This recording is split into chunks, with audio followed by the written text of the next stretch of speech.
ඒ වගේ මම ඔයාලට කිව්වා මේ මානසිකයේ නිකුත් අපිට මේ විදිහට පරිත්‍යාග කරන්න මහා ලොකු ආරම්භයක් ලබා දුන්නේ මහා ලොකු ඈත ශක්තියක් ලබා දුන්නේ අපිට පේන්නේ නැති මේවා දුන්නේ MJF Mary J Fernando කියන මහත්මයා ප්‍රමුඛ ඒ සංගමයේ සමාගම තමයි අපිට මේ අවස්ථාව ලබා දුන්නේ. අපි ඉතාමත්ම භක්තියෙන් ඉස්සරහා ඔහුට ආචාර කරන්න කැමති එතුමා මෙතන නැත.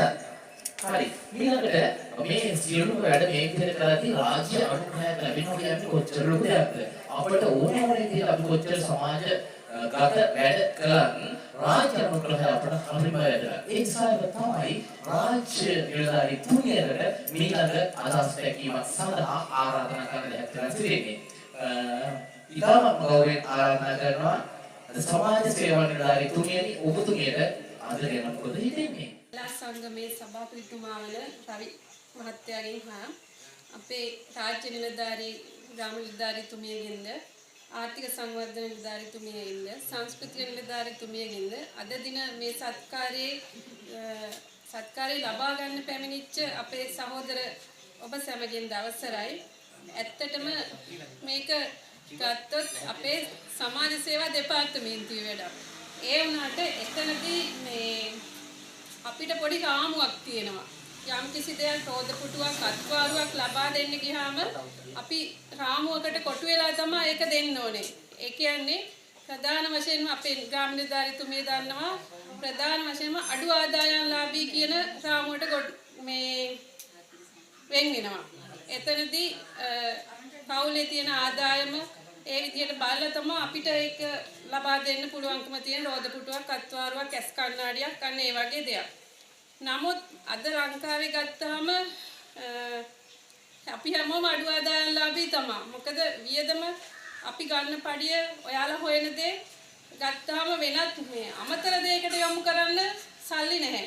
නමුත් සමාජ සත්කාරයක් විදිහට මේ වගේ දෙයක් කරපුවාම අපිට ආදායම බලන්න ඕනේ නැහැ. ඒ වගේම ආදායම කෙසේ වෙතත් අපේ තියෙන අවශ්‍යතාවයනේ වෙන දෙයක් කැප කරලා රෝද පුටුවක් සාමාන්‍යයෙන් අපි අපේ දෙපාර්තමේන්තුවේ ලබා දෙන රෝද පුටුවක් 25000කට එහා වෙනවා. මම හිතන්නේ මේවත් ඒ ප්‍රමාණයෙන් එහා මුදලක් වෙන මේ බාන්න ප්‍රමාණයක්. ඉතින් මේ වගේ සමාජ සත්කාරයකට මෙතුමා යොමු වෙන්නේ මේ එතුමාගේ තියෙන මම හිතන්නේ කලාකාමියෙක්නේ හැමෝටම මේ වගේ අදහස් එන්නේ නැහැ. කලාකාමියෙක් කියන්නේ සාමාන්‍යයෙන් හැමදේම හිතට එකඟව කරන්න පුළුවන් හොඳ හිතක් තියෙන මිනිස්සෙක්. ඉතින් ඒ වගේ මිනිස්සෙක් වටේ එකතු වෙනවා පිරිසක්. අන්නේ පිරිසත් එක්ක තමයි මේ වැඩේ සාර්ථකවද මේ විදිහට කරගෙන යන්න ලැබෙන්නේ. ඉතින් මම මේ මහත්තයා ඉස්සරහ අඳුරගත්තේ අපේ සමිතියක රැස්වීමක් තියද්දි පිටිපස්සට වෙලා එවිලා ඉඳගෙන ඉන්නවා. මම හිතුවේ සමිතියේ වැඩකට ආපු කවුරු හරි කියලා. ඊට පස්සේ අපේ සඳවතී මිස් සමාජ සේවා මගේ සහෝදර නිලධාරිනිය සඳවතී මිස් කියනවා අර මහත්තයා මං අඳුරන කෙනෙක් චුට්ටක් ගිහින් කතා කරමු කියලා. ඊට පස්සේ කතා කරන්න ගියත් හම්බුනේ මොනවද කඩල පැකට් දෙකක්. කඩල මලු ටිකකුත් අරගෙන එදා සංග්‍රහයක් තිබිලා අපේ නිලධාරීන්ට ඒකෙන් කොටසක් ලබා දෙන්න එතුමාගේ හිතට ඇවිල්ලා. ඉතින් ඒ ටිකත් ලබා දීලා එතකොට තමයි මම මෙතුමා වඳුරාගත්තේ. ඉතින් ඊට පස්සේ තමයි මෙහෙම සත්කාරයක් කරනවා කියලා මෙතුමා අපිට ආරාධනා කරන්න තියෙන දවසට කියලා තමයි ඒ විදිහට තමයි අද දවසේ මේ අපේ නිලධාරී ටික මෙතෙන්න පැමිණියේ.